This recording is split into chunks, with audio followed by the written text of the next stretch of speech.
Hey, what are you eating there? Hey, this is a sourdough bread that I made.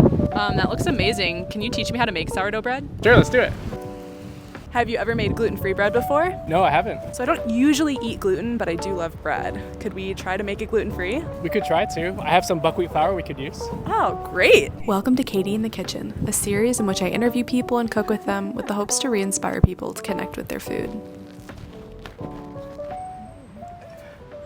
My name is Lars, and I am the founder and owner of Wild Crumb Micro Bakery, and I sell sourdough bread in Gulfport, Florida. Tell me about how you got that name. I was on a road trip. I was in Montana. There was a bakery there that was called Wild Crumb. I couldn't get that name out of my head. This is Hansi. Hansi is what I named the sourdough starter. Once you feed it, about 4 hours later, it turns into this, where it's ripe and it can be used for making bread. So I've heard that making sourdough, the starter is like having a pet. Because it takes so much love and care and you need to feed it, literally like a pet. It's been okay for me. It hasn't been too much of a challenge. As long as you keep it in the fridge, you can let it go for a week, maybe 2 weeks. But by that point, it really needs to be refed or it's going to starve. Is it because of the bacteria in there? Yes, it's a living being, so it's using energy, it's using the food that you gave it. So once it runs out of food, eventually it will die. Talked about how food is energy exchange in a previous episode with Hilda, and this one, it seems like this is now live bread that we're consuming. So we're consuming more life energy eating this type of bread versus a different one.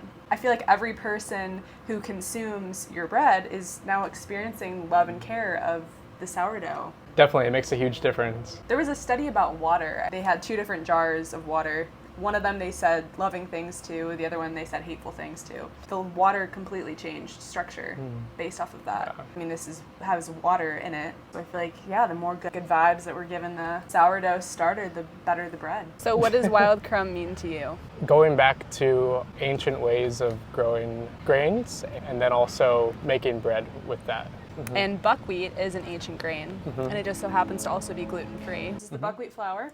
Yes. We're gonna make a buckwheat sourdough bread. And the second one we're gonna make, it's going to have more seeds in it, almond butter, sesame seeds, chia seed. Because it doesn't have the gluten, which usually helps with making it stick together. The gluten. I didn't think that buckwheat was gluten-free until I learned more about it, because it has the word wheat in it, and you think wheat usually has gluten. How long have you been making bread for? I've been making bread for about 1.5 years. And I remember you were at Vinoy Park for the Tuesday gatherings, always bringing your bread, and everybody loved it so much. It was something that I felt like we all were waiting for. Like, is Lars here today? Is he gonna bring his bread? And then you'd bring it and we'd be so excited and we'd try it and you had this beautiful spread. Sometimes you'd bring other food too, and I just thought it was so sweet and it was such a beautiful offering that you provided to the community. How many loaves do you make a week? Right now, I only do 1 market a week, and I make around 32 loaves per week. It's a little bit low, so we're gonna add a little bit of rice flour.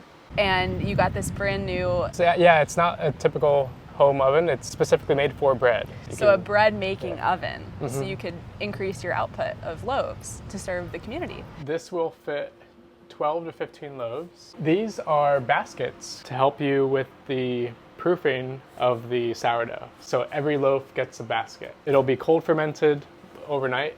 Are you selling out? Like, what's the feedback from the community? Oh yeah, it's amazing how much demand there has been from making these loaves. Every time I make more, I sell out quicker. The public wants more bread. Mix it all together and you know you got the best of both worlds.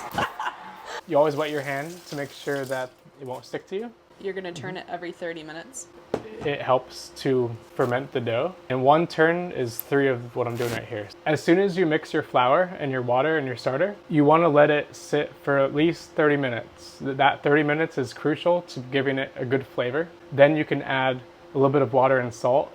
Do you make different types of bread or is it just plain? So this loaf is a little bit different. It does have gluten in it. I'm also using ancient grains in this, however. There is einkorn flour and wheat flour in this one. Keeping it wild. Yeah. I make a plain sourdough. I make a seeded sourdough with all different kind of seeds. Whoa. I make a jalapeno cheddar sourdough and even a turmeric leek poppy seed sourdough. Oh, making me hungry. So out of all the bread loaves that you've made, is there one that just hits home for you? Or are there stories behind each recipe that you make, or you just play around with different ingredients? Is it seasonal? I think the plain just is always one I go back to, and that's the most one in demand. Although the jalapeno cheddar has been really good. So how do you pick your recipes?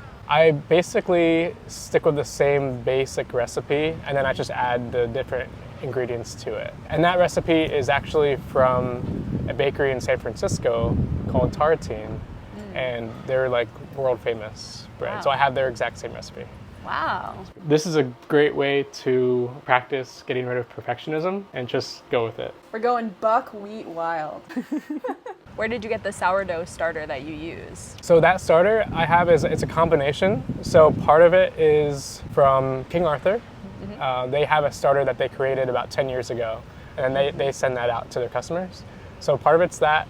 Part of it is another starter that came from Italy from about 100 years ago. So they flew it all the way from Italy. At some point in time. Yeah. Do you know what part of Italy? I'm not sure. Why sourdough versus other types of bread? Sourdough just has a unique flavor. That was the original way of making bread. So that's the most ancient way. Yeah, it's more interesting to experience from a consumer standpoint, it seems like. It seems like it's also in alignment with your mission of talking about the wild crumb being making bread that's from the beginning of time, from the ancient grains. And if sourdough is the ancient way of making bread, then I feel like that works very nicely. So I don't know if most people know about what sourdough actually is, rather than it just tasting a little bit more sour, I guess, or a little bit bitter. I feel like Vanna White.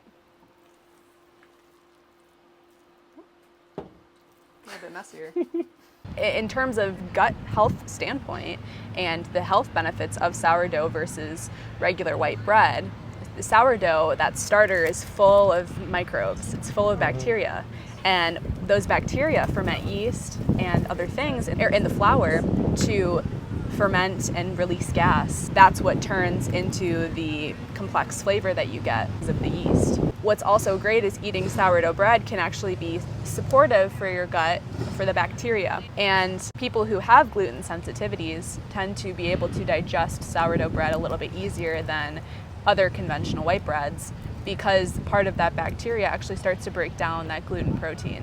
It is the healthiest form of bread that there is out there. Yeah. Although if you do have a very severe gluten sensitivity, that it would still be potentially bad. Yeah, definitely. I mean, if you're celiac, you shouldn't touch bread, whether it's sourdough or not. But if somebody has more of a mild sensitivity, they might be able to tolerate it better. What other types of things do you bake? Do you bake just bread? So I've made bagels before. Okay. Also of sourdough. So sourdough, everything bagels or plain bagels, cinnamon raisin. I've done croissants once, and I do want to go back to that. I'm making sourdough croissants and maybe add that to the market. Timber! And the final loaf. This is his traditional sourdough bread. Gluten and all. Of people using flour so it doesn't stick, but you use water. The problem with flour is it can affect the outcome of the bread if you're adding more flour to it. Oh. So the water really doesn't matter too much because it's going to evaporate. So, yeah. That's a good tip. Yep. Wow.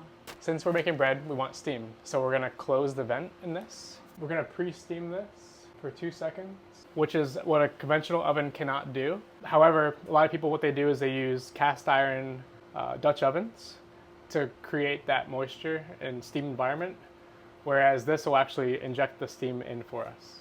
So other than bread, what do you do? Like, what do you like to do for fun? You are so much more than your bread. This is something I think that we've all talked about. Like, people kind of know you for the bread that you make, but you're a real person. Who is Lars? I make sure I do yoga at least twice a week, maybe usually 3 times. I love to get out in the water. I love to find places in nature to go hiking or exploring. Play violin in the kirtan band locally, and I teach financial literacy at a farm. And give it a nice crust. Normally what I would do is I would then, once I shape it like this, I would put it in the fridge for overnight and then bake the next day. But today we're just going to put it right in the oven. The farm that you volunteer at, the St. Pete Youth Farm, tell me a little bit about how you got into that, how you found them, and what you've been doing with people there. So that goes back to my corporate days at Raymond James, where I was working in finance. at some point in my career, I didn't feel like I was making a difference in the community.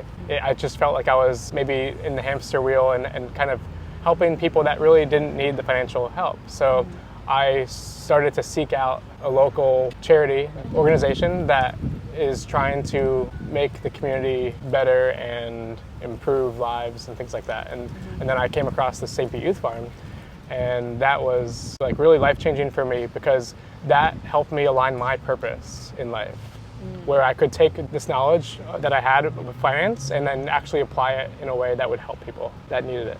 I teach high school kids financial literacy. How do you take that high-level knowledge and put it into a way that these kids can learn it and understand it? So I try to make the classes very engaging and interesting so that after a long day in school that they don't come to the farm and just don't want to hear another lecture, right? So Yeah, they want to be entertained. I do fun games, or we do like scavenger hunts or stuff like that to like get them active and like also learning concepts. That sounds great. I'm gonna move some of these out of the way here.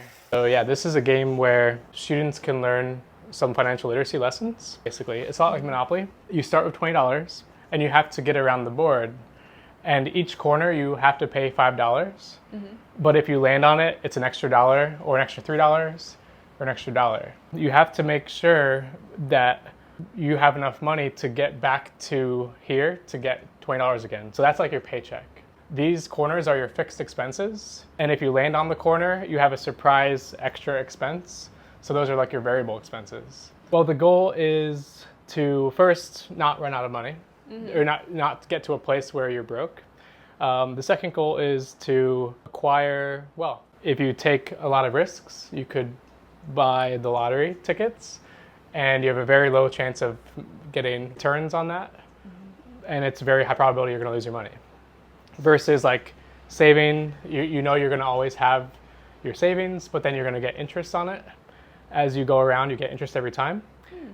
You can borrow money, but that costs you every time you hit that spot. You kind of roll the dice. So if you buy stocks, you could lose money, you could gain money. So it's all like, you don't know what's going to happen. That's awesome. Yeah. So where can people find your bread? You can find my sourdough bread at the Gulfport Market.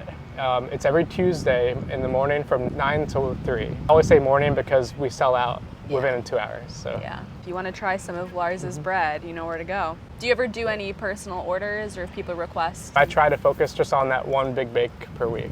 Yeah. It's a lot of work. How long does that take you? My process takes about 36 hours from start to finish. Wow. So. Some dedicated bread making.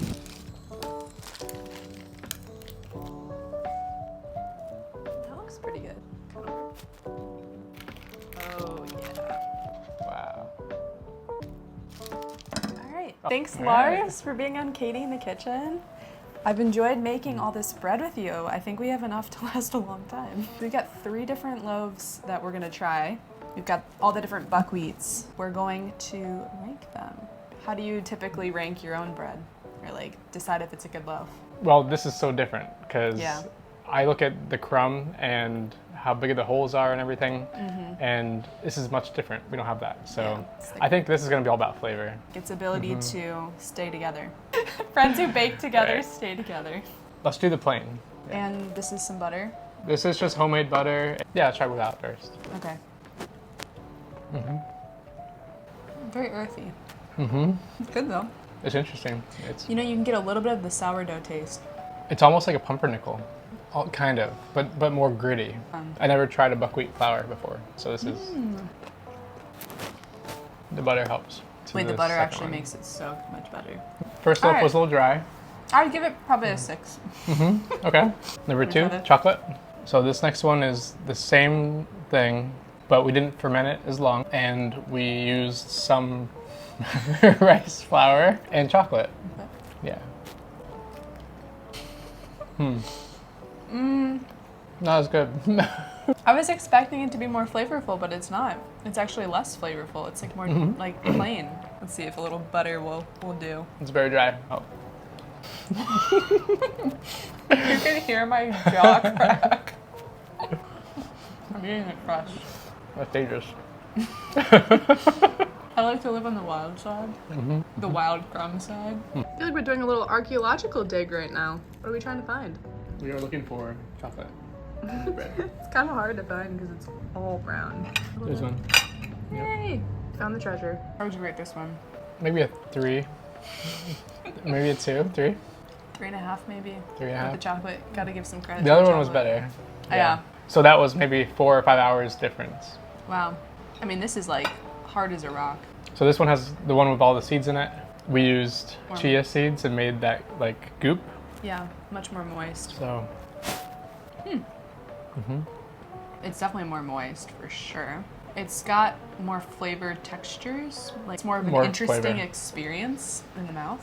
A lot more flavor. You can taste the seeds in it. And try with butter. So You know what? This with butter is gonna be, that's very good. because this like complexity kind of sourdough-ish flavor. That with a little bit of that. Add the sourdough to the other. Yeah. This is the type of bread that you need to do something with it. Like on its own, it's kind of boring. Yeah. But like, add some butter, add some avocado, add some jam. You know, add something else. That one's definitely the best. What would you rate that one? I'd say maybe a 7. I think it's about a 7. They could Right. maybe use some more salt. You have a mosquito on you. Where? Right there. All the bugs love me today. There's a bee in here somewhere. 1, 2, 3. Yep. Pretty good for our first Yeah. try. Especially using this kind of flour. It's so different. How often do you get buckwheat bread?